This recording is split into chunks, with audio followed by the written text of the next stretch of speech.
Shabbat Shalom once again. For our first speaker, we get to hear from the great Kahan, Matithia Hawkins. Praise Yahweh, you may be seated. Shabbat Shalom. It's truly an honor to come before the great saints of Yahweh.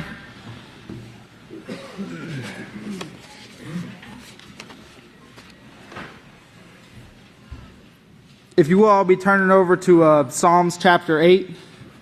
In your book Yahweh on page 437, if you turn over to Psalms chapter 8. And I encourage everyone to do as we read in class last night and the sermon Pastor brought forth, to make sure we're taking notes of the sermons and diligently keeping up with these things.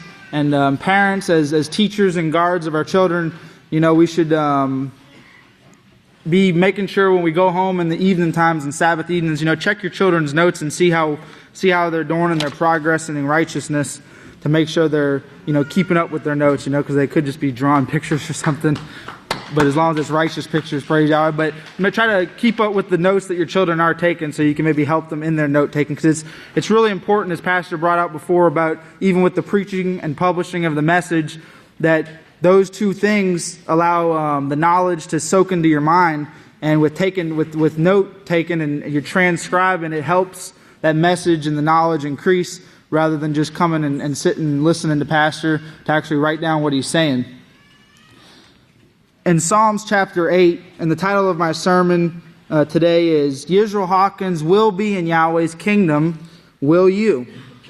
And in Psalms chapter 8, and in verse 4, it says, What is man that you are mindful of him, and the son of man that you visit him? For you have made him a little lower than the Malachim, but you will crown him with glory and honor. You made man to be the ruler over the works of your hands. You will put all things under his feet, all sheep and oxen, yes, all the beasts of the field, all the fowls of the air, and the fish of the sea, and whatever passes through the rivers and the seas will be under the rule of man. How excellent is your great name in all the earth, Yahweh, King of the world. And if you'll turn over to Hebrews, in Hebrews chapter 2, the same as it was with the great high priest Yeshua Messiah, who ascended into Yahweh's right hand because of his obedience, in Hebrews chapter 2 on page 943, because of his obedience and his humility in obeying the word of Yahweh and the instructions that Yahweh had given him, he gained that honor and glory to sit at Yahweh's right hand. And we know prophecy shows that Yisrayl Hawkins, Yahweh's last day's witness, the last messenger, the last Abel, will sit at Yahweh's left hand. And we're going to see it's because of the obedience that he has to the keeping of Yahweh's laws and instructions that Yahweh has given him, and the inspiration that Yahweh gives him, and he follows. You see in his daily life, you see in the message that he brings to the world, the love for Yahweh's laws and his strict obedience to following every one of the instructions that Yahweh gives. In Hebrews chapter 2 and verse 9, it reads, But we see Yeshua, who also was made a little lower than the Malachim, crowned with glory and honor, because of his having suffered death, in order that he, through the love of Yahweh, might taste death for everyone. And if you turn the page over to Hebrews chapter 5, in Hebrews chapter 5, in verses 8 through 9, Though he was a son, yet he learned obedience from the things which he suffered. Then after he learned that obedience, after he obeyed, then being perfected, he became the causer of eternal salvation to all those who obey him. Pastor wrote an excellent letter on this subject of obedience. It was the May 2008 issue of the newsletter, and it's also in the collection of prophetic words and newsletters, the 2008 book.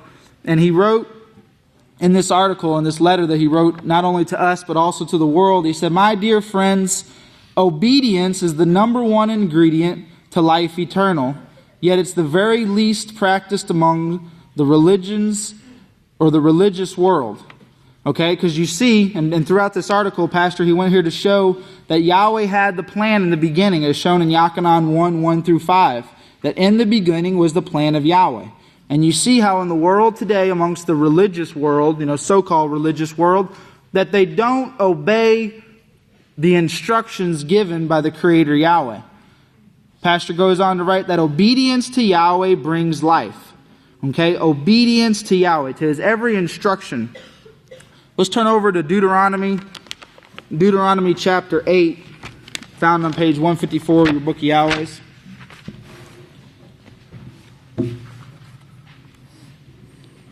In Deuteronomy chapter 8, throughout the Holy Scriptures, from Genesis to Revelation, you see the great writings and examples given of those who are obedient to Yahweh's instructions. And the rewards, as we saw there in Psalms, the rewards that await those who are obedient to the voice of Yahweh. And we're taught obedience, as Yeshua, through His sufferings, He was obedient, and He learned this humility. We the same, at times, the pastor said, we're tested and we're tried and built to be able to become obedient. And in every way that Yahweh has set up things, you always have an authority over you. So there's someone whom you must obey.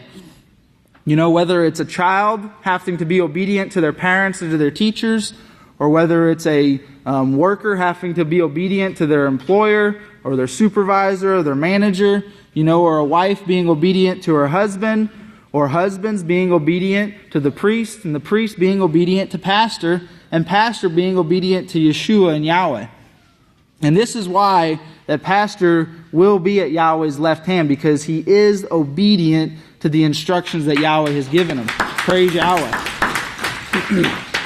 In Deuteronomy chapter 8, starting in verse 1, it says, "You must be careful to observe and to do every law which I give you today, so that you may live and multiply and go in and possess the land Yahweh vowed an oath to your fathers. You must remember that Yahweh your father led you all the way these years in the wilderness in order to humble you, test and prove you, and know what was in your heart." It's the same things Pastor's been telling us, that Yahweh didn't call us here to His house in these last days to lay in a bed of roses. We come in this wilderness with them prickly stickers, that like to get stuck in your foot. And it's this humility that we have to learn to be obedient. Because, of course, the carnal mind, which we're all born with, and our children are born with, the carnal mind wants you to, as a child, you tell them, okay, son, don't touch that, Why? Why do I got to do that? I want to touch that, though. The carnal mind is always feeding into your brain, why? We have to be able to humble ourselves to overcome that pride to, hush up, carnal mind. No, I'm going to do. I was told, and now I'm going to do. As the Scripture says, go to the priest and do what they say. To see whether you would keep His laws or whether you would not. So He humbled you and allowed you to hunger and fed you with manna which you did not know of, nor did your fathers know of it. So He might make you to know that man does not live by bread only, but by every word that proceeds out of the mouth of Yahweh does man live. You see that? Yahweh is going to have a mouth, a messenger, a spokesman, speaking His words, His instructions. As Pastor said just a couple weeks ago, everything He brings us is what Yahweh is giving Him to bring us. So every instruction that He gives us, from the smallest of details of salting all your sacrifices, taking your molasses 3 times a day, to the largest of details, not eating pork, not fellowshipping with unbelievers. We have to take everything He says to heart and put it into action in our own lives. He doesn't, He's one man, and He doesn't, come home with every one of us and, did you do that? Did you salt that? Did you, what are you eating over there? Where'd you get that meat from? It's up to us to take the instructions and to prove ourselves in obedience to Yahweh. In verse 5, "Know then in your heart that as a man disciplines his son, in the same way Yahweh your Father disciplines you." Remember the word discipline in the Oki 24-hour manual. The word discipline is setting things after a certain order, teaching that order and ensuring it's maintained. And this is what Father Yahweh has done. All throughout from the first Abel to the last Abel, Yahweh has set an order. Okay, and then He's sent a teacher, one teacher, to teach that that order is maintained. And it's up to each individual, as it says in Deuteronomy 30, 15 through 19, it's up to each individual to make the choice of whether you are going to choose righteousness, you're going to follow the instructions, or whether you're going to do what your carnal mind, well, why do I got to do that? Satan's saying we don't have to do that. I think I'm going to go follow Satan. In verse 6, Deuteronomy 8, verse 6, so you must keep the laws of Yahweh your Father by walking in His ways, thereby reverencing Him, for Yahweh your Father is bringing you into a rich land, a land of brooks, fountains, springs of flowing water in the valleys and hills, a land of wheat and barley, vines, fig trees, and pomegranates, a land of olive oil and honey, a land where you will eat bread to the full and where you will lack nothing, a land where stones are made of iron and its hills are mined of copper.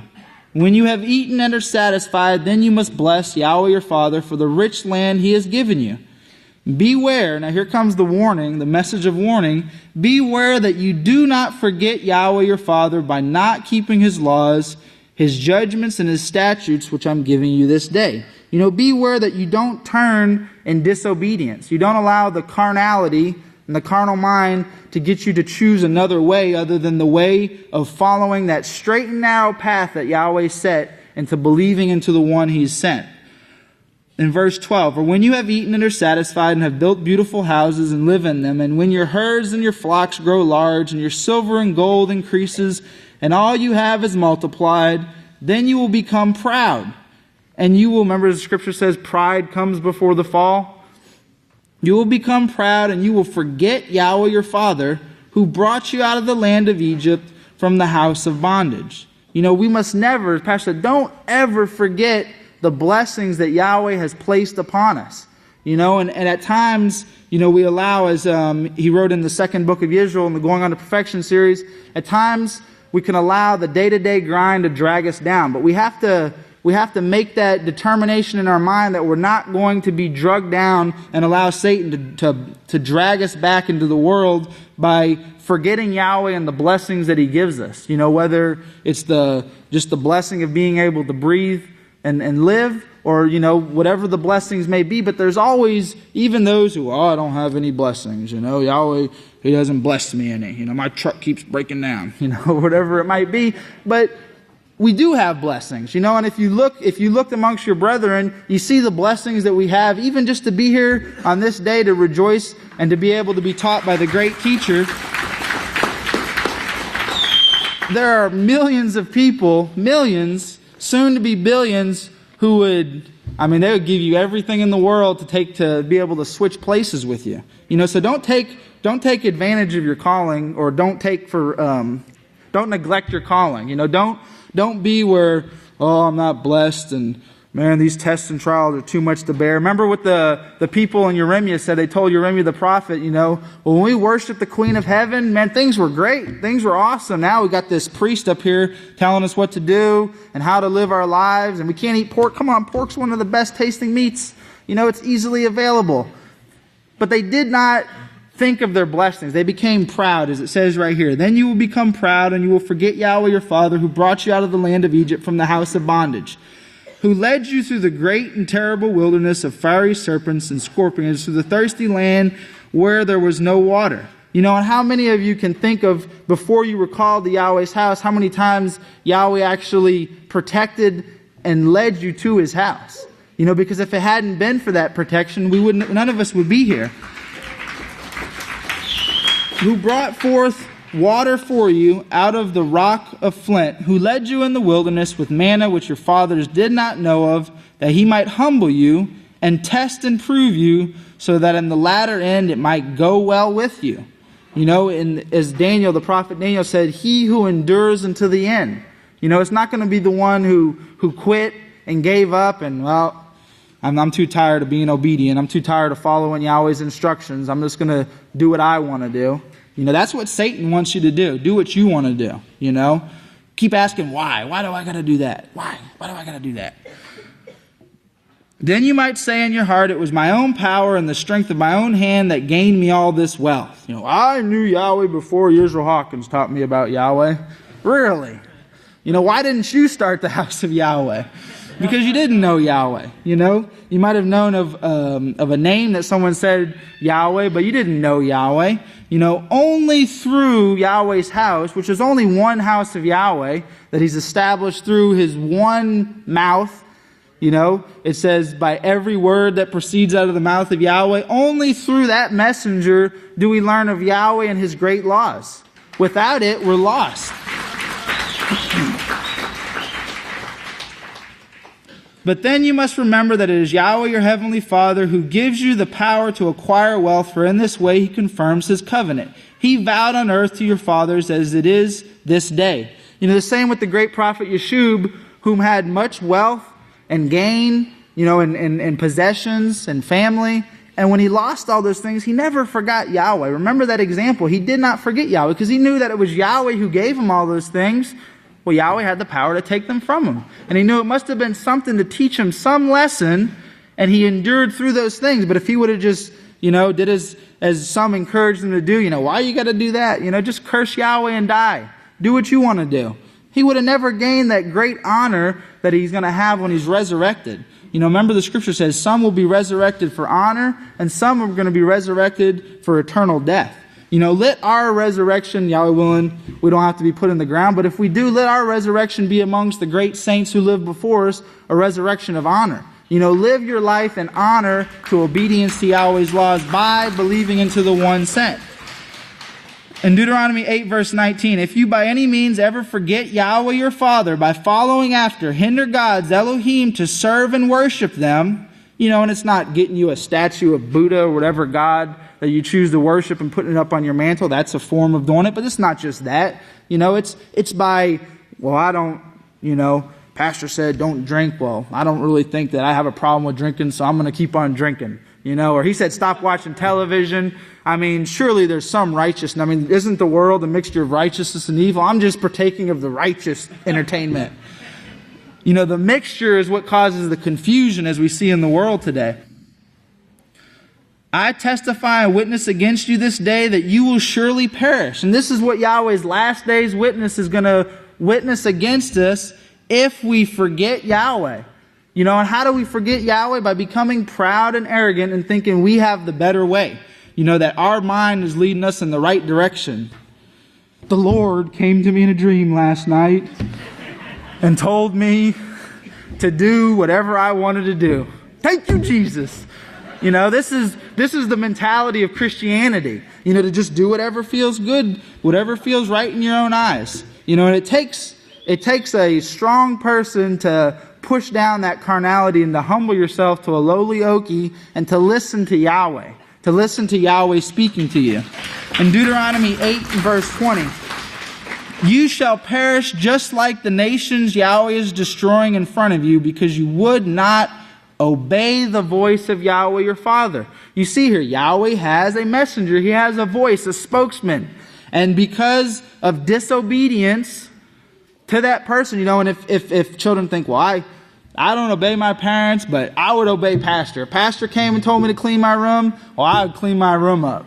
No, when we don't obey our authorities, we don't obey Yahweh. We can't usurp any authority. And we'll get to it soon here in the Sabbath workshops, but in the last sermon pastor gave in the Going on to Perfection series, number 46, he talks about neglecting our responsibilities and usurping our authorities. We can't usurp authority or we become just as Satan was. And look at the damnation and the God forsakenness that she's brought upon the world today. If you will, to see some examples here of those righteous saints before us who lived in obedience, turn over to Genesis chapter 6. And on your own time when you're at home, you can go through the scriptures and read about our great forefathers, but we're just going to cover a couple of them here. In Genesis chapter 6, in verses 8 and 22, this is on page 5 of your book of Yahweh's, we see here how Noah was one who obeyed Yahweh. Just as Yisrayl Hawkins obeys Yahweh, Noah was one who obeyed Yahweh. And see what occurred because of his obedience. In verse 8, Genesis 6 verse 8. But Noah found regard and honor in the eyes of Yahweh. In verse 22, thus Noah did He did according to all that Yahweh had commanded him, so he did. You know, whether Yahweh sent a young priest to tell him what to do, or whether Yahweh sent an old priest to tell him what to do, he did what Yahweh commanded him to do. In verse 7, then Yahweh said to Noah, come into the ark, you and all your household, for I have seen you righteous before me in this generation. You know, he was the one in his generation who was righteous before Yahweh. And in these last days, Yisrayl Hawkins will be the one who is found righteous before Yahweh. You know, Yahweh willing, through obedience, we can be a part of his household. You know, his seed and his offspring. But it's only through obedience. Obedience to our parents, our authorities, and in obedience to him. You know, but if we're not obeying our authorities, you know, if we think, you know, especially with children, they think, well, I'll listen to Yisrael, but this teacher you sent here, they just got it messed up. Surely pastor wouldn't tell me I got to flush the toilet or clean off the sink in the tub before I'm done. No way. That's impossible. You know, there's instructions that we must follow. And if young children believe that your parents come up with these things of their own understanding, you know, open up the Oki 24-hour manual and see that Yisrayl Hawkins brings this authority. He gives this authority to our heads to bring us the instructions, and we must obey those in authority over us. If you see here in, if you turn over in 1 Samuel chapter 15, we're going to see what occurs when you allow that carnal mind, if we allow the carnal mind to take hold of us and to put that why do I got to do this? Why do I got to do that? Man, pastor never tells me nothing I want to hear. Man, this is, only great thing about the sermon was the food menu. And it didn't taste that great. Oh man, I don't even know why do I go to services. This stinks. You know, Satan, if that's your mentality, Satan is truly dragging you deep into the pit. You know, seek counsel. You know, and that's one thing that parents, we encourage our children, and even you see it in some of the righteous saints of Yahweh when you see them, when they do their confessions. You know, it's a lot easier to see problem in other people. You know, as the scripture says in Matthew chapter 7, you know, take out the beam out of your own eye before you look at the speck in your brother's eye. But it's always easier to see that speck in your brother's eye. You know, we need to examine ourselves, and at times we don't even know that we're walking in disobedience. You know, go to the priest, go to your counselors, maybe go to your supervisors that you work with. You know, towards the end of the week, you're preparing your confessions. Ask them, is there anything that you witnessed this week that I need to work on, that I'm not doing properly? You know, and seek true and honest advice so that you can be helped in overcoming these things. Because at times we don't see when someone is deceived, and that's pastor covers that too in the 44th sermon in the Go On to Perfection. When someone is deceived, they just don't see it. You know, they just let off into deception. So humble yourself, go to the priest, go to your counselors, the Kohans, the Kohanas, the judges, and ask, am I falling short in some way? You know, and if when you're, you know, Yahweh willing, all of us are pushing forward in the work, you know, your actions are being witnessed throughout the week. If someone sees you doing something, you know, if you go ask them, maybe they'd be more inclined to tell you. But, you know, if you're one of those ones where they've told you something before, and, what? I didn't do that. No, not me. I didn't do that. I promise. It wasn't me. It was the other guy. You know, well, then they might not point things out to you. So go and ask. Be humble and ask, what is it that I need to overcome?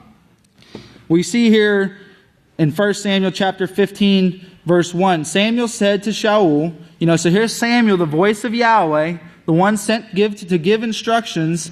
He said to Shaul, Yahweh sent me to anoint you king over his people Israel. So listen now to these words from Yahweh. He gave him an instruction here in verse 3 to go and attack the Amalekites and utterly destroy all that they have. And if you look on up here to verse 9, Shaul and his men spared Agag along with the best of his sheep, the oxen, the fatlings, the lambs, everything that was of superior quality. They were unwilling to utterly destroy. However, everything despised and weak that they utterly destroyed. So they were unwilling to obey all of the instructions, but what seemed right in their own eyes, well, they did those things. And if you jump on down here to verse 13, then Samuel went to Shaul, and Shaul said to him, blessed are you of Yahweh, I have performed the commandment of Yahweh. You know, you ever seen like a child, you tell them to do something and they don't do it, and you come in the room or you come home or whatever it is, and it's like, hey, Dad, how you doing? Great. Did you clean your room? I'm working on that. You see, he was afraid because he knew he didn't follow the instructions Yahweh had given him. But Samuel said, he says, I have performed the commandment of Yahweh in verse 14. But Samuel said, what then is this bleating of sheep in my ears and the lowing of the oxen which I hear? And Shaul said, it wasn't me, it was the other guy, I promise. Shaul said, they have brought them from the Amalekites because the people spared the best of the sheep and the oxen. Then Samuel said to Shaul, cease speaking, then I will tell you what Yahweh said to me last night. And he said to him, speak on. So Samuel said, when you were small in your own eyes, were you not the head of the tribes of Israel? Did not Yahweh anoint you king over Israel? Now Yahweh sent you on a mission. He gave him instructions. He told him to do something. Why then, verse 19, why then did you not obey the voice of Yahweh? Why was he not obedient? Then Saul said to Samuel, but I have obeyed the voice of Yahweh. I went on the mission which Yahweh sent me, and I brought back Agag, king of Amalek, and I utterly destroyed the Amalekites. But he took the best things. He took what seemed right in his own eyes. Then Samuel said in verse 22, has Yahweh a greater delight in burnt offerings and sacrifices as in obeying the voice of Yahweh? Behold, to obey is better than sacrifice, and to listen than the fat of rams. Because rebellion is the sin of witchcraft, and stubbornness is the same as iniquity. Because you have rejected the word of Yahweh, because you have been disobedient, he also has rejected you from being king. You see, Saul lost his trust that Yahweh had in him because of his disobedience. He lost that trust that Yahweh had put within him to do as he instructed him to do.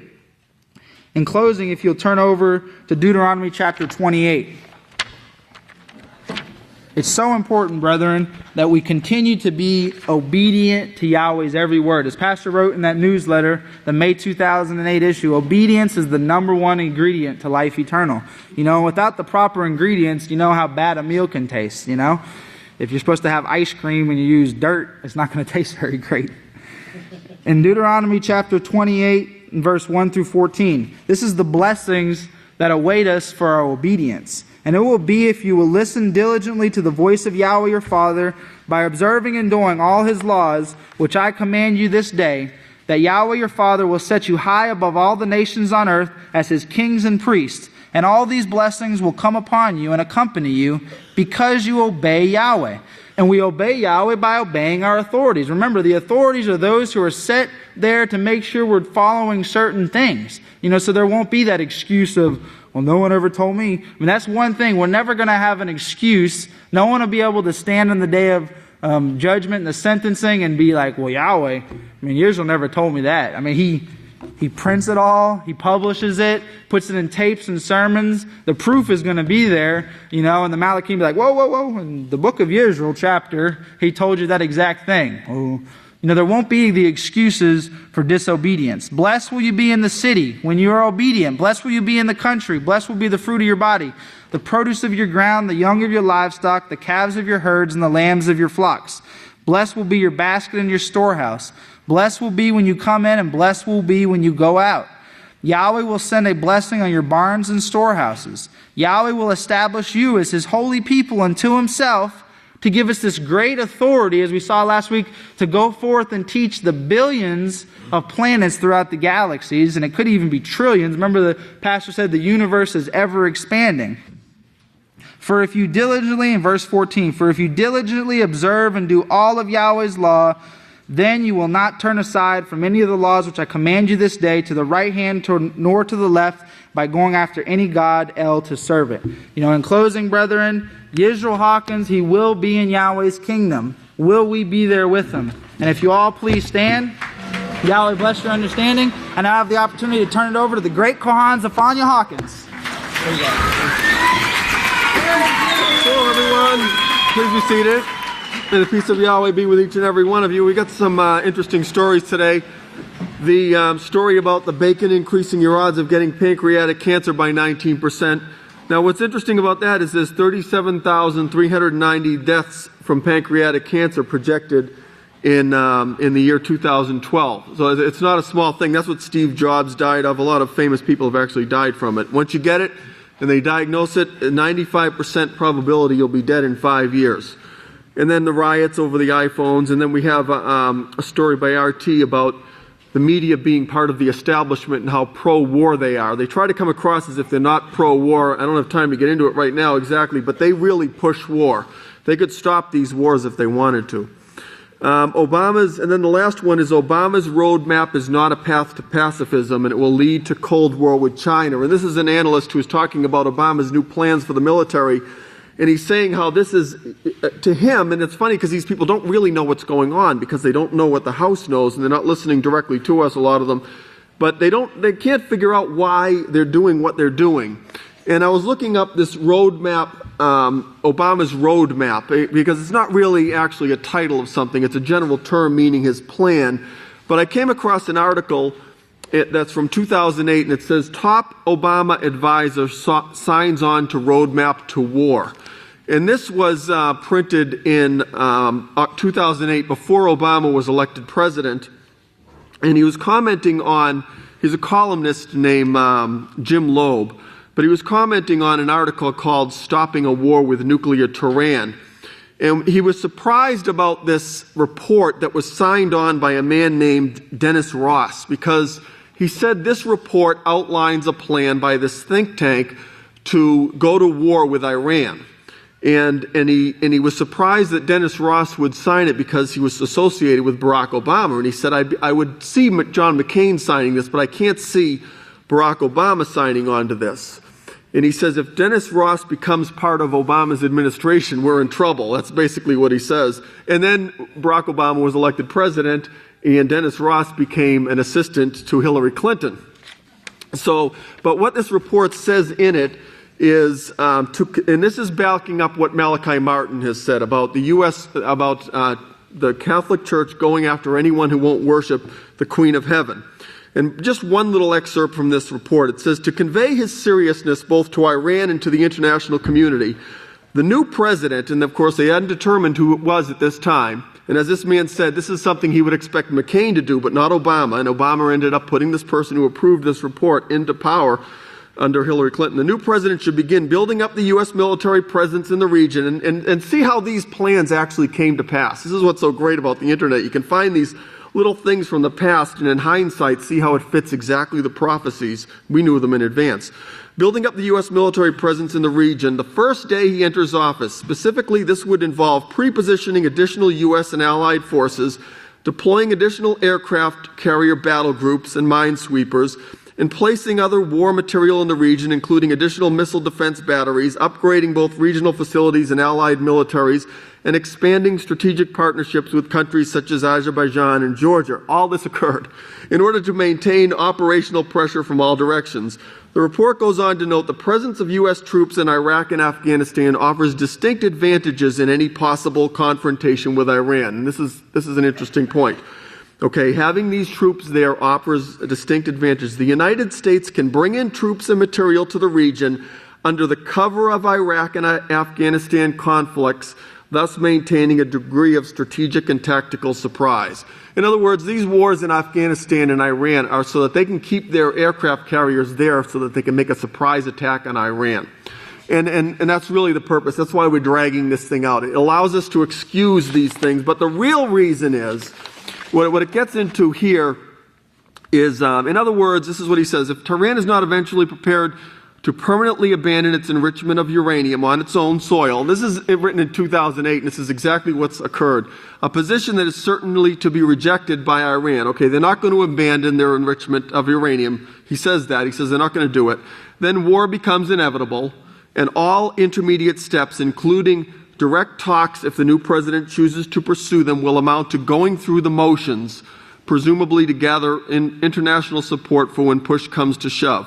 While I would certainly not be surprised if such an approach were adopted by a McCain administration, what is a top Obama advisor doing signing on to it? And this is what this person is asking. And this man was wondering why he would have signed on to this, So Obama was supposed to be for peace, and he ended up doing all of these things. But he says the war is inevitable. Now, also, the other thing that about this war, this roadmap that Obama is on, and this is important too, and this is a report from the New York Times. The president said, and this was talking about his roadmap, which is basically his budget, the long-term budget for the military. Budget cutting in Washington and the inevitable squeeze on military spending would not inhibit his ability to follow through defense. Defense cuts will not, I repeat, will not come at the expense of Asia Pacific, he said. And they're moving in now on China. This is what Asia Pacific is. Some analysts in China and elsewhere say they fear the move could backfire, risking a Cold War-style standoff with China. I don't think they're going to be very happy, said Mark Valencia, a Hawaii-based senior researcher at the National Bureau of Asian Research, who said the new policy was months in the making. It's actually been years and decades in the making. I'm not optimistic in the long run as to how this is going to wind up. But we know how this is going to wind up. But you'll see this roadmap is actually leading to a war with China. So let's play the video. Pay close attention. What you are about to see is fulfilling Bible prophecy.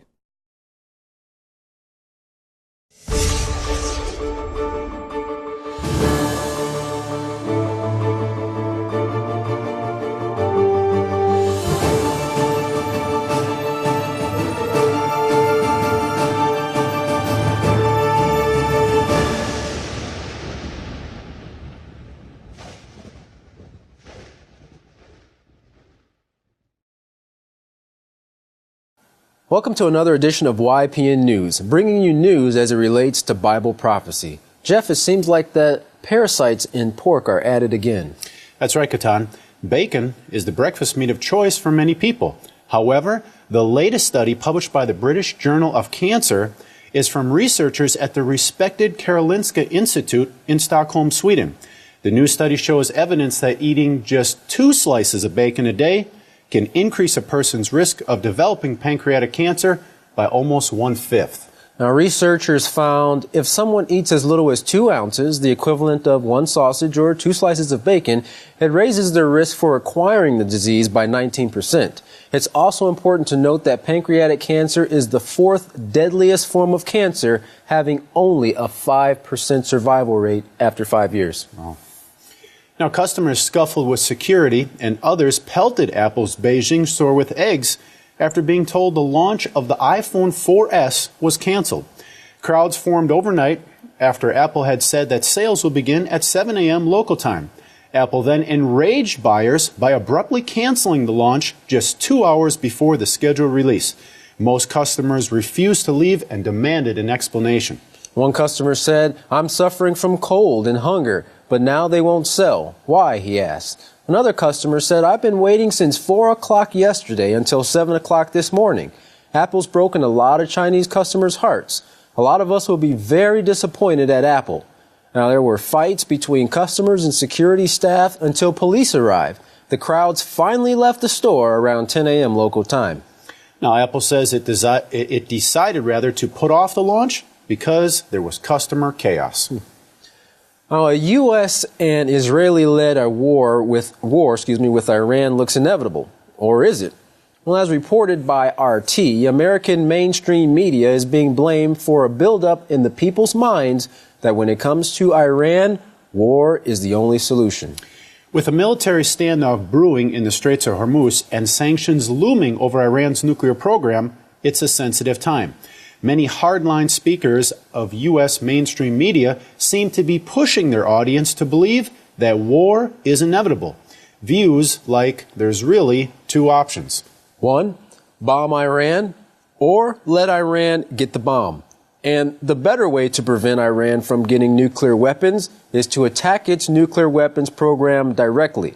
Now, these are just a few reasons why people are thinking the U.S. is headed into war again, although experts disagree with this view. Now, Dr. Charles Kupchin from the Council of Foreign Relations said, "I don't think we are there yet." That is to say at the preface. The media, however, has been preparing the grounds for it. Some by misinforming the public. The New York Times, in fact, wrote that Threats from Iran aimed at both the West and at Israel, combined with recent assessment by the International Atomic Energy Agency that Iran's nuclear program has a military objective, is becoming an important issue in the American presidential campaign. But the IAEA did not report Iran's nuclear program has a military objective. Now, they showed it might have the technology to develop a nuclear weapon if it wants to. Here is another public misconception due to a lack of information. The media speaks as if the Iranians are not allowing anyone to see their facilities. However, we should assume they are hiding and developing the nuclear weapons, giving the U.S. a reason to plan attack such airstrikes. So, why is the U.S. mainstream media rooting for war? Well, Jeff Cohen, a former senior producer of a popular TV show before the Iraqi invasion, says they were under pressure by their bosses to do so because their owners benefited from it. He told RT it was a constant pressure campaign to make sure that the pro-invasion voice was a dominant one. He agrees not much has changed in U.S. mainstream media journalism since the Iraqi invasion. There is no doubt that the mainstream media are crucial in selling this idea that U.S. is going to be in a perpetual war, he says. Media analysts say since the intervention in Libya, U.S. media has been heavily involved in getting Americans used to the idea that Washington will continue military intervention abroad.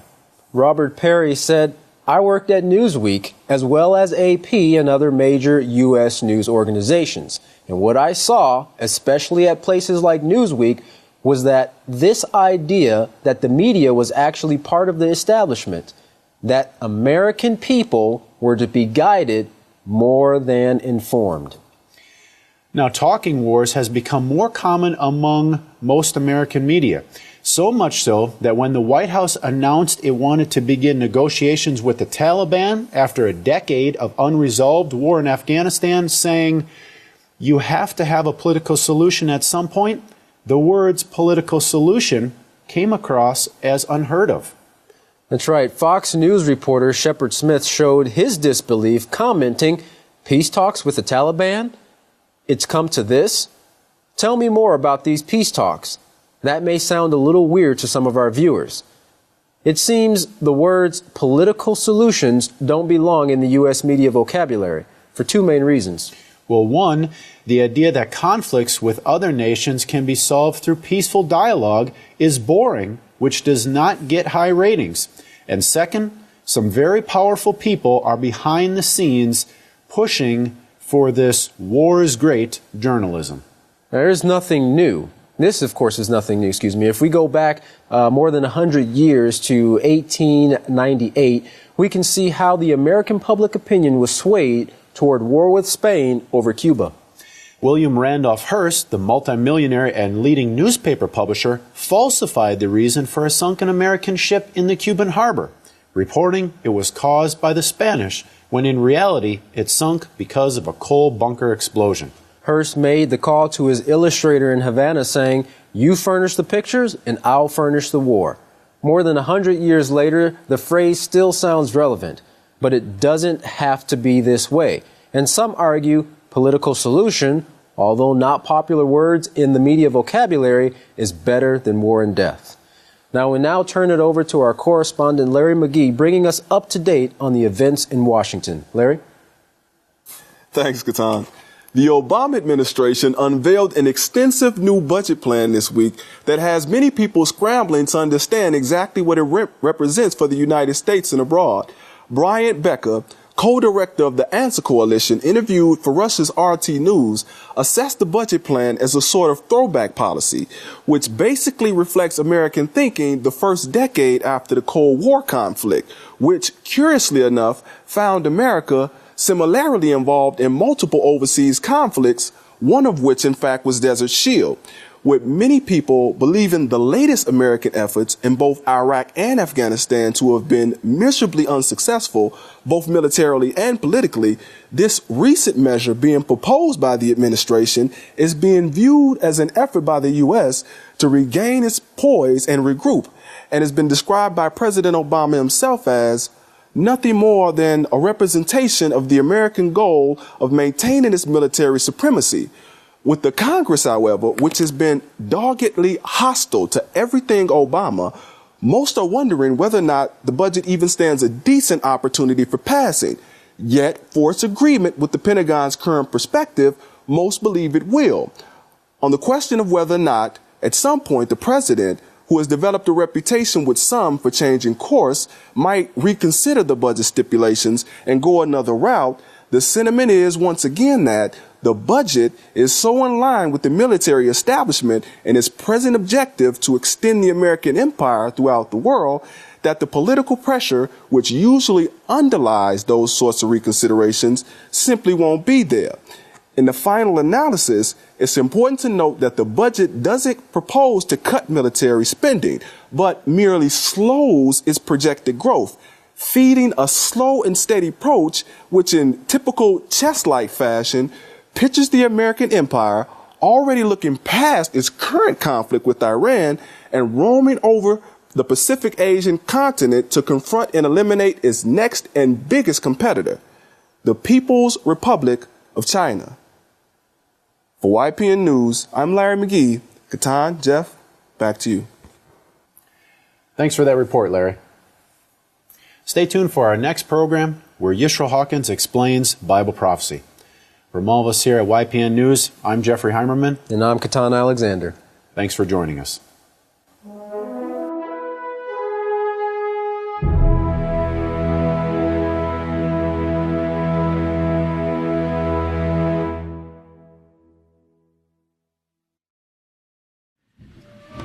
Everyone stand. The greatest teacher in the world, the great Kohan Yisrayl Hawkins. Shalom, everyone. Praise Yahweh. We're on the place for a little while. Praise Yahweh. You may be seated. You may be seated. May the peace of Yahweh be with each and every one of you. That news that this comes down to one of those times when I would that I could just unscrew the top of your head and pour in a whole bunch of information all at once to catch everyone up on what's taking place. The clouds, of course, that we saw, Yahweh letting us know that He recognized His house as the house of Yahweh. He recognized our logo over the house of Yahweh, the two olive trees, which He Himself inspired to be written about. And He let us know that in a way that no one could deny it. You know, no one but Yahweh can control the clouds. And and of course He made it appear in several different places. But this news that we just saw, I don't know if you realize it or not,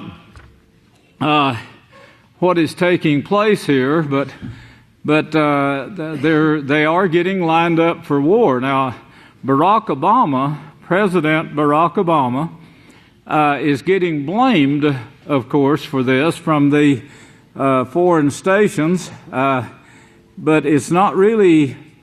He's not really pulling the strings. the scriptures that show this generation and this military build-up and their actions, their character and their actions, was all prophesied. And of course, if you'd look at Revelations or look at our book, the Mark of the Beast, volumes 1 and 2, I brought this out. The nuclear baby, it was brought out there also, that the crown or authority, the crown, was given to a character on a white horse.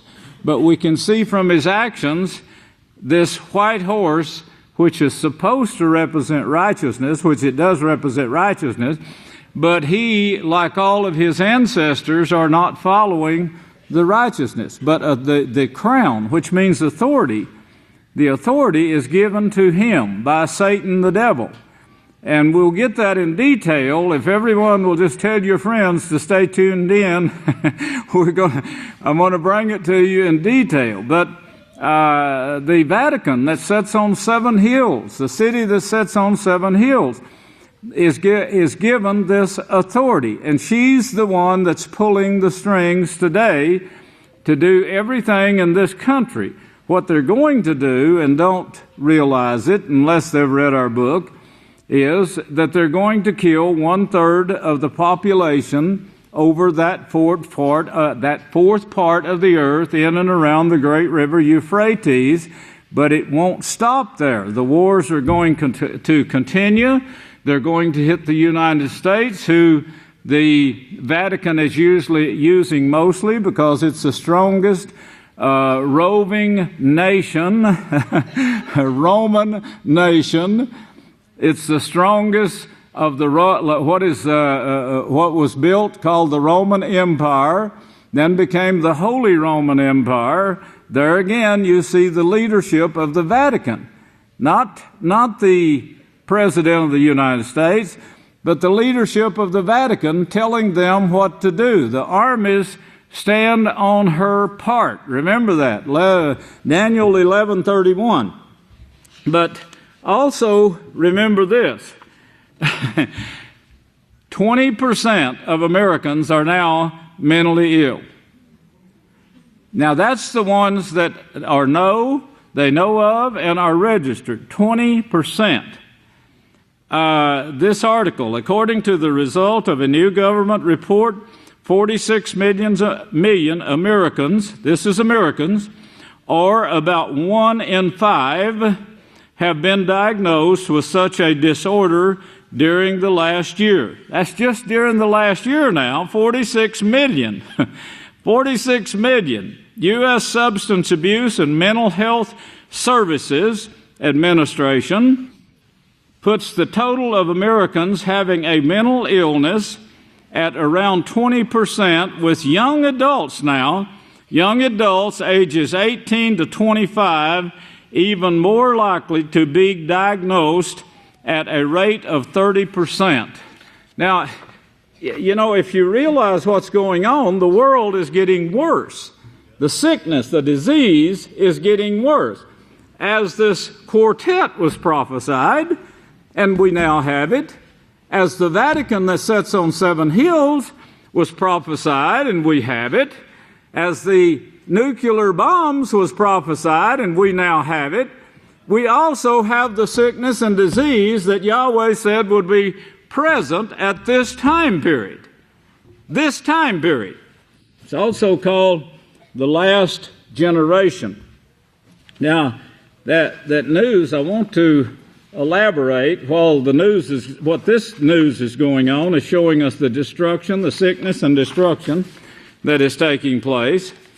In August the 22nd, if you want to write that down, that was 3 days before that donkey cloud was sighted. 6 days before that, we, the House of Yahweh, had reached 125,904,083 people.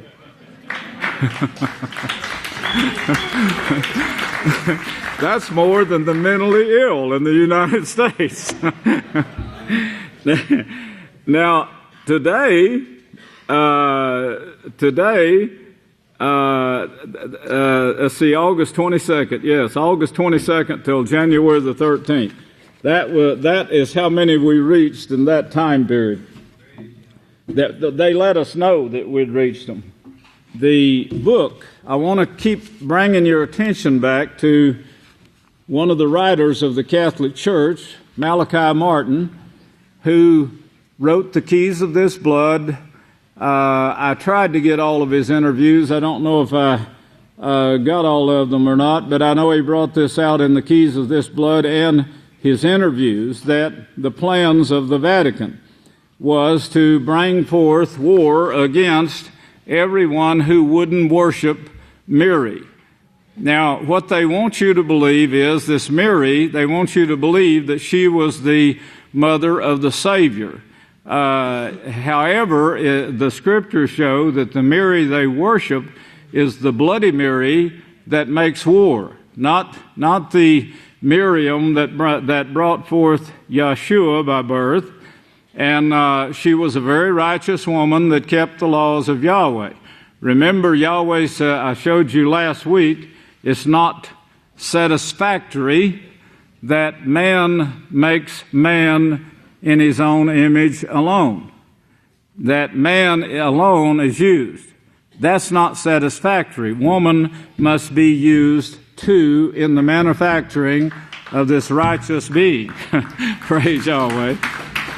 Well, in Tehran, they're still trying to protect their women and children in Iran, and this has got Mary, Bloody Mary, terribly upset. And of course, right now they've closed down several stores because they sold Barbie dolls. Well, here you would shut down stores for selling, such things as illegal drugs. There, they're trying to protect their women and children from the sexual activities that brings forth mental illness in the United States. That, of course, and the eating of pork. Between the two of those things, when they mutate and get together, they build some sewer plants in your body, and whatever organ it is, whether it's the brain or whatever organ. Now, right now, they're seeing the pancreatic cancer. Of course, this starts off with, the increase in sugar diabetes, and now they're seeing the cancer that's also caused there because it destroys those organs in your body. And it's not just that; it's every organ in your body can be affected, and is from those two things: sexually transmitted diseases and the eating of unclean foods, such as swine's flesh, that Yahweh named the fathers of the Vatican as turning to in Isaiah 65. Not only do they worship the dead instead of Yahweh, they worship the dead rabbis. That's their gods. The dead rabbis are their gods that they're following. They think, the most of them, they're going to be surprised when they see that it was truly Satan they were following, the Bloody Mary that wants to destroy mankind. She has no love for the Vatican. She has no love for mankind, period. They're being made into Yahweh's image. Her job, and she's doing it well right now, is bringing forth her plan, not just to get rid of people who won't worship her. She knows that this is going to start a war that can't stop. And she thinks she's going to destroy the heavens and the earth that Yeshua said, unless heaven and earth can be destroyed, that is the part of it that manages mankind, then these words are going to go forth. My kingdom is going to come forth, made of the sons of man. Praise Yahweh, with the help of woman, of course. Well, they're shutting down stores. That's what we should be doing here. That's what the United States should be doing. This would help some start correcting this mental illness that they call mental illness. All it is, their minds are filled with microorganisms that come from STDs and the eating of unclean food. Our scientists, they know that already because I've read articles to that effect. They know that already, but they don't want to come out and say it. They don't want to get fired from their jobs, as they did with mad cow disease. Who benefits from the unstable Syria? Well, of course, Press TV, who they claim they're trying to shut down. I guess they are shutting it down they first started with the UK, and now I notice that it's being interfered with. So according to the news we're getting now from Russia, Al Jazeera, the Press TV, and some of the others, is that the Vatican wants to shut down the news media that is spilling the beans. and of course they're saying that they're telling us we can get on other satellites that won't be shut down, but they're saying that the Vatican has intentions of shutting down these news medias because the news medias are causing the trouble. They're informing the people of what is going to take place, and of course they're informing them of the evil behind it, just showing who is evil and who is not. Well, of course they name Barack Obama, but Barack Obama has very little to do with what was going on. His job was cut out for him when he took the office and vowed to uphold the plans that are taking place right now. But they were made back long before this, as you could see in one of the news articles, one of the news that was just showed to you about how these things took place back in 1984, I believe it was, 84, I think it was, 2 years after the House of Yahweh was established. And then some of the others took place just before. We put out the book, The Nuclear Baby, and right after that, some of these other things. I don't know, I think the great Kohan Safanya pointed that out to you. I told him to, so I guess he did. You did, right? Okay.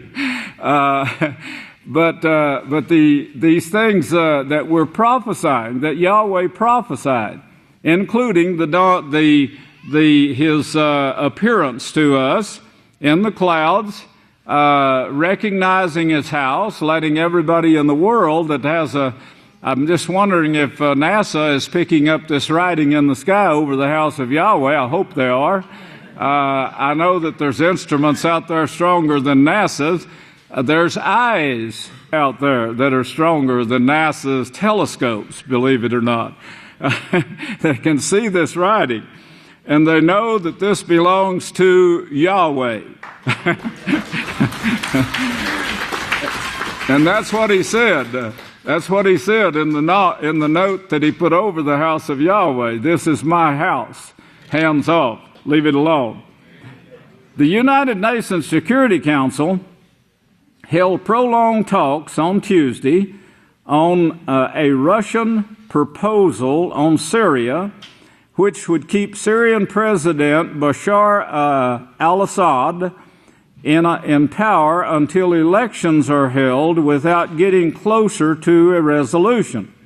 The proposal, according to the Turkish news website Danya Bulletina, which claims to have access to the document, would call for presidential elections to be held in Syria, but would recognize Assad as the Syrian president until after the elections. A similar process is already in progress in Yemen. However, after 4 hours of debate, the Security Council failed to agree on the proposal, mainly because the West seeks a confrontational approach. The West is not seeking this. It's already lined out for the West to do this. We've read it in prophecy. If they just get the book, The Mark of the Beast, or The Nuclear Baby, that see, we prophesied this long before this article came out, long before this uprising started in the nations. Caspar Weinberger did the same thing, but he saw it in the intelligence that he worked with in the armed forces. But it's already lined out. They say, however, after 4 hours of debate, the Security Council failed to agree on the proposal, mainly because West seeks a confrontational approach to the situation in Syria, namely sanctions and military intervention. it is evident that Quatera, Imar, Shaykh, Hamad bin Khalafi, al-Tanya, proposal to display Arab troops in Syria was an effort coordinated with Washington. Deployment of troops in Syria would either have to be with the approval of the Syrian government, which, given the Syrian foreign minister's swift rejection, is not a feasible outcome, or it would come in form of an invasion, which will add more to a long list of problems Syria is currently dealing with. The latter would further deepen the divide in the country and pave the way for an international military presence in Syria, which would serve the interest of the United States. Well, the United States, of course, pays big money to the Catholic Church. She's got her hands in the schools, in the orphanages. She's got her hands in Washington. And all of this, all of her tentacles are bringing money to the seven hills of Rome. Her priests get paid to run the prisons. A sickening place. Well, here now, this RT question more, Obama's new roadmap. No steps to pacifism. This word, it means actually a peaceful solution. And I was surprised he used it here, but let me read you the article. Barack Obama has announced a new roadmap for the U.S. military, and Brian Becker, that's the one you just saw. I didn't think he made it plain enough, and I said, I think I'm going to have to elaborate a little on this for everyone to understand what the man is saying here. But he says that Brian Becker of the Anti-War Answer Coalition told RT that the new plan means America will save money but won't spare the misery of its targets for conflict. When I read this, it made me think of what was written in Isaiah 14, the one that gives the seven hills of Rome her power and authority, her seat. That word seat there, it means a seat of judgment, to judge whatever she deems fit for the world. And of course, Satan, chapter 13, verse 2 tells you that it is Satan that gives her that authority. Makes it possible for her because all these kingdoms of the earth has been given into Satan's hands. Now, they're all rebellious, and she has them already, but her hope is to get them to fighting enough with each other to destroy the heaven and earth that Yahweh invented or created along with his plan to make mankind into his image. It won't occur. Yahweh will save 2 billion people out of this last episode of Satan's, but one thing it says about Satan, she won't let her oppressed go free. She won't spare the misery, in other words, as we see that is written here. This is not a step away from war. This is not a step towards pacifism. The word means, from the dictionary, it means opposition to war or violence as a means of settling a dispute. It's not going towards in that direction. It's not going towards the peaceful solution, he says, towards a retreat from empire building. So the Holy Roman Empire that the Vatican is not trying to bring back into force, it won't come back this time. It won't rule the world again. There was 4 world-ruling kingdoms, remember, that Daniel was prophesied to give. The Holy Roman Empire, as they called it, was the 4th world-ruling kingdom. We'll see all that in detail, but it's also in the book, The Mark of the Beast. I think I put it in the book, The Nuclear Baby. But the 4th beast, that's the last world-ruling kingdom. Yahweh showed what will take place with that so-called Holy Roman Empire that once ruled the world, as their historians so boastfully put forth in their writings, that we now rule the whole world. And rule they did. But they didn't bring peace. They only brought division, more division. And they kept fighting among themselves. The wars never stopped. It's been a continual war. The wars, the nations that are not Christian, but they have another religion, they're still controlled by Satan. Satan is their leader. She controls everything today, except in the last days I will establish my house, Yahweh said. Yahweh's house stands alone in this teaching, stands alone in bringing forth the prophecies and the warning to the nations. Well, he plainly says that we're not traveling after the peaceful solution here, and he noticed this. What the Obama administration, according to the news, this news event that took place, what the Obama administration and the Pentagon are doing, and he includes the Pentagon now, and Obama is signaling it explicitly in his speech, is putting again the primacy, that is the state of being first. He's putting again the primacy of the turn towards Asia. Now, Asia, we want to be first and rule Asia. Well, of course, this is more of the Vatican, as her thoughts was revealed. We need to bring back the rule of the resurrect. She used the word resurrect the Roman Empire, the ancient Roman Empire. Well, of course, the Roman Empire stands, but it was divided. It was always divided. The only thing that kept them together was fighting another enemy greater than themselves. So they went out to fight to take the other enemy's lands. Well, now they own it, and they're fighting to take it away from each other.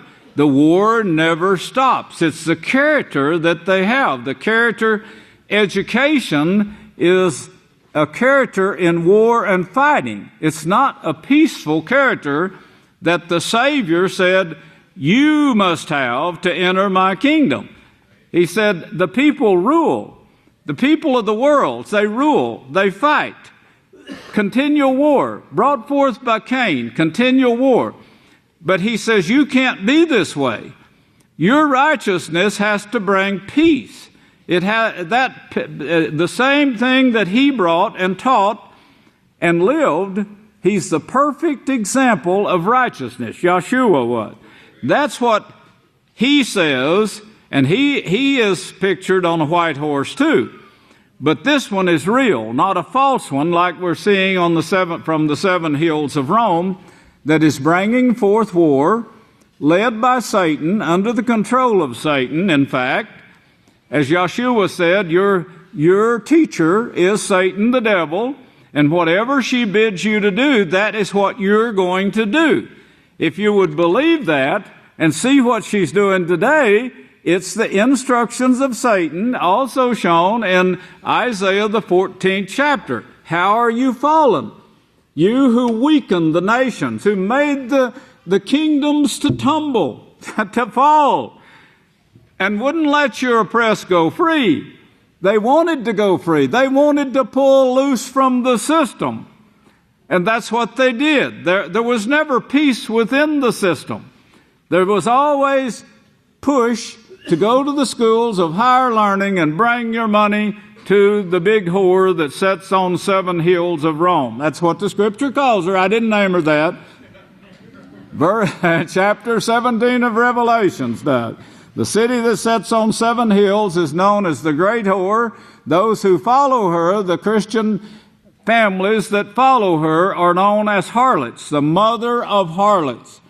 You don't get authority. Christianity doesn't get authority from Yahweh to keep Sunday. Where did you get that authority? From Constantine the Pope. Wake up. Wake up and look at what you're doing. You're following Satan the devil.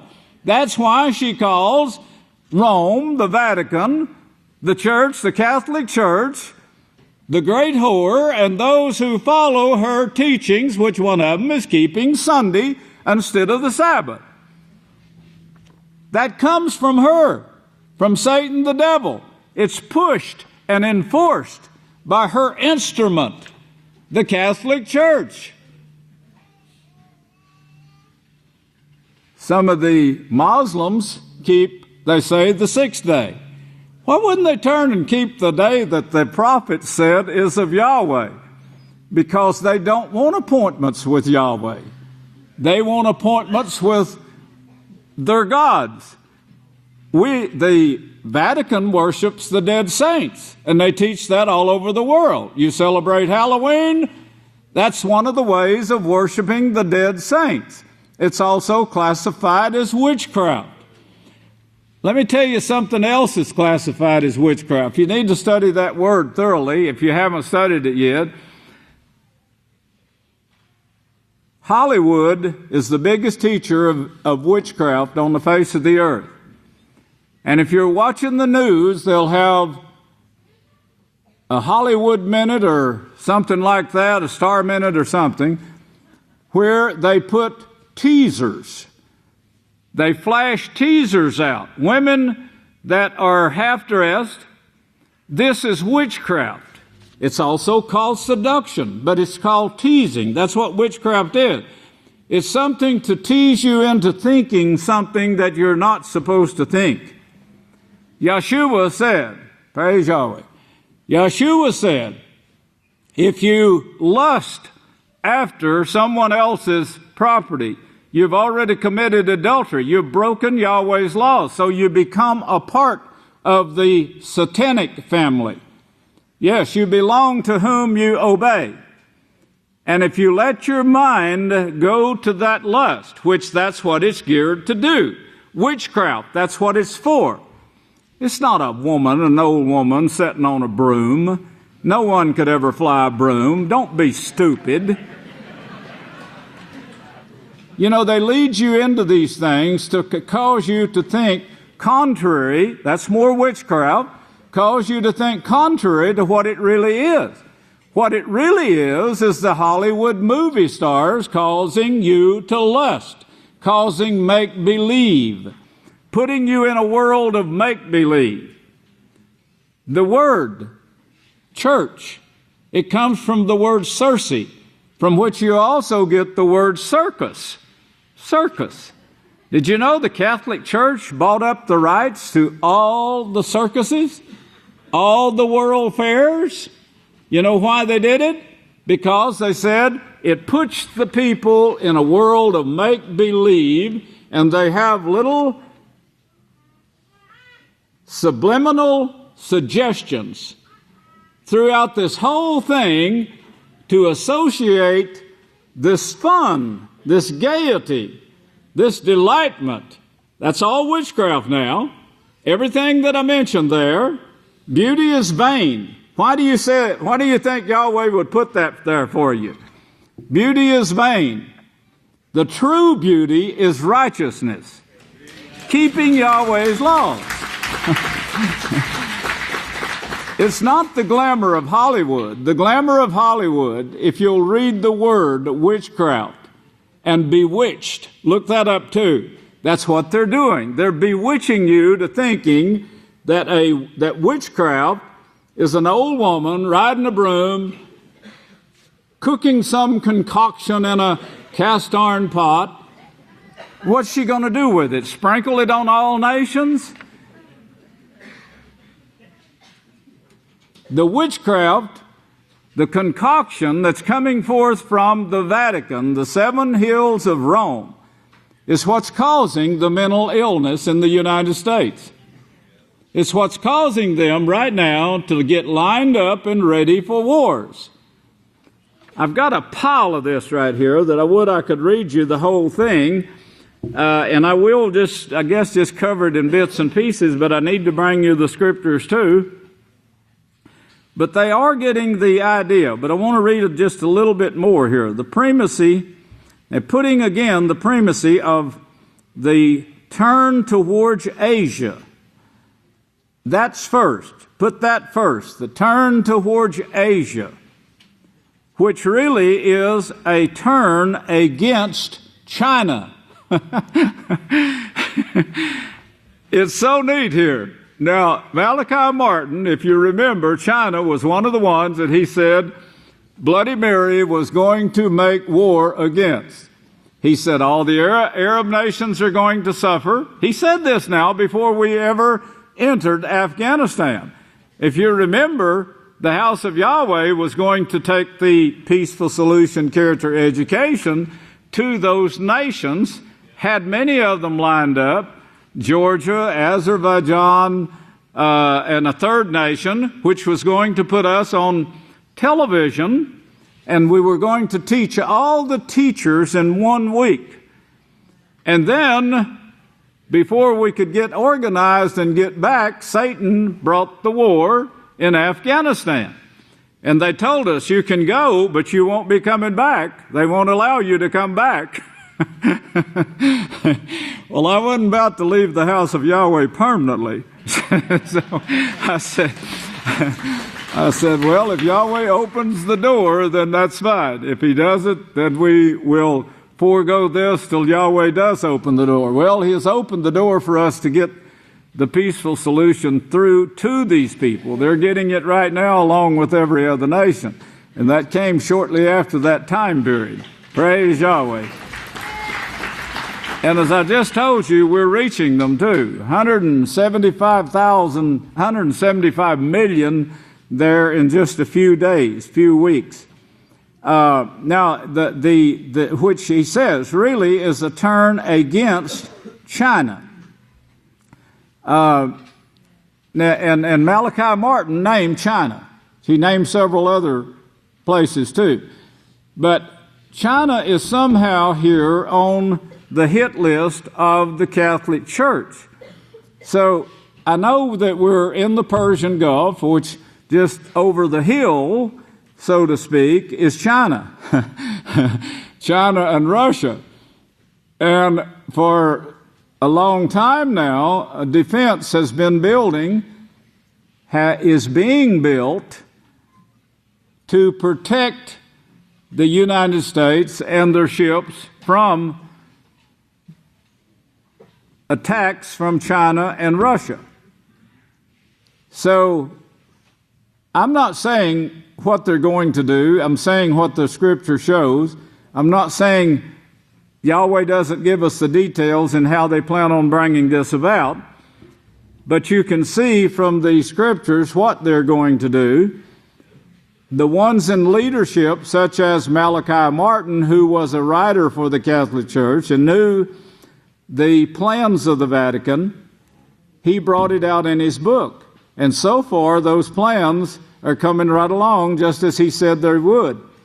Now, China is a nation that is buying the United States.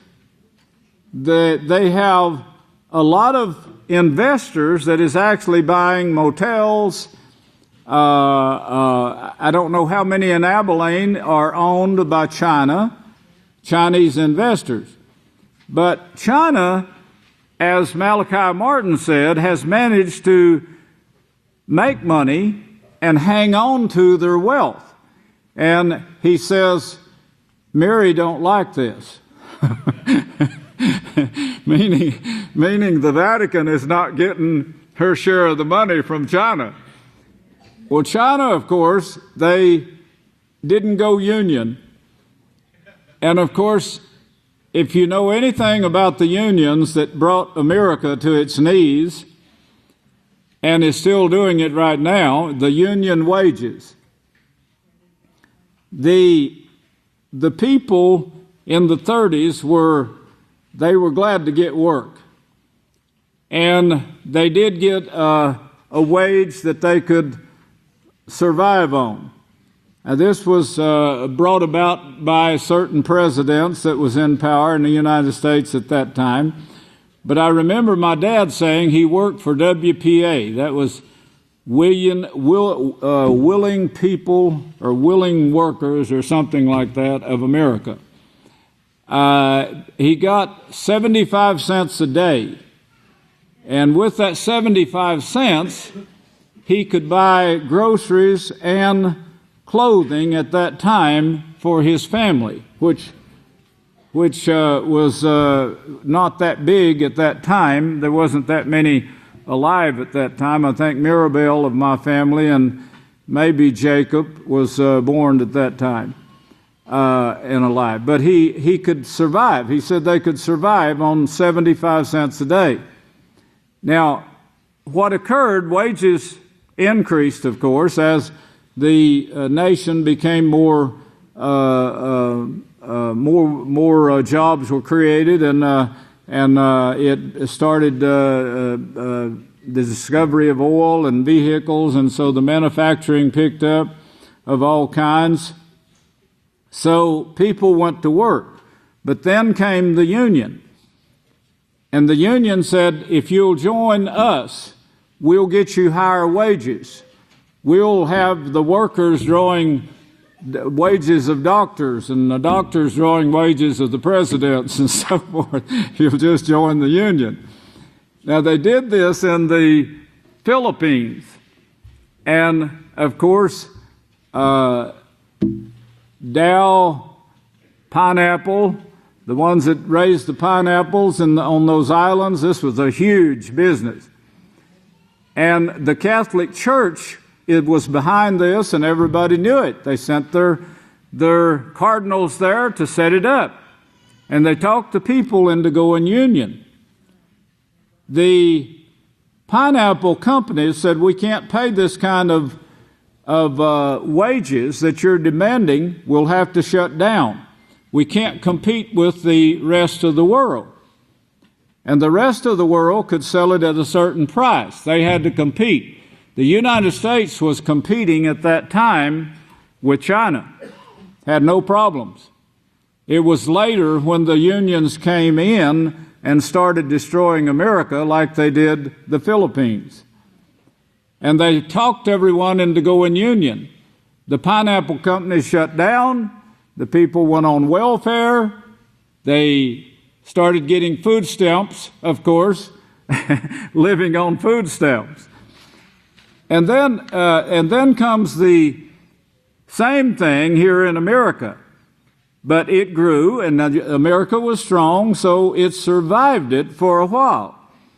But eventually, China, Taiwan, Japan, these, if you look on the bottom of a cup, you'll say made in China, made in Taiwan. Well, all these things were coming in, and you could buy something, a coffee cup, for a third, and have it shipped from China to here and buy it for a third of what you could buy one made in the United States. Well, of course, people started buying that product. This is part of the competition that China started dealing out. They don't want this competition anymore. And this is brought forth in this letter, but it's not just plain. But they don't want the competition with China. They don't want this endless Cold War competition with China anymore. Well, what it is China didn't go union. They wouldn't allow union to come in there. The United States did, so you can't compete. So how do we rectify this today? Well, there's a way of doing it. I could tell them how to do it in 3 months' time, but they're not going to take that route. The route is, as Malachi Martin says, to make war. And that's what's shown in this article, and it's against China. Now, other news analysts are saying that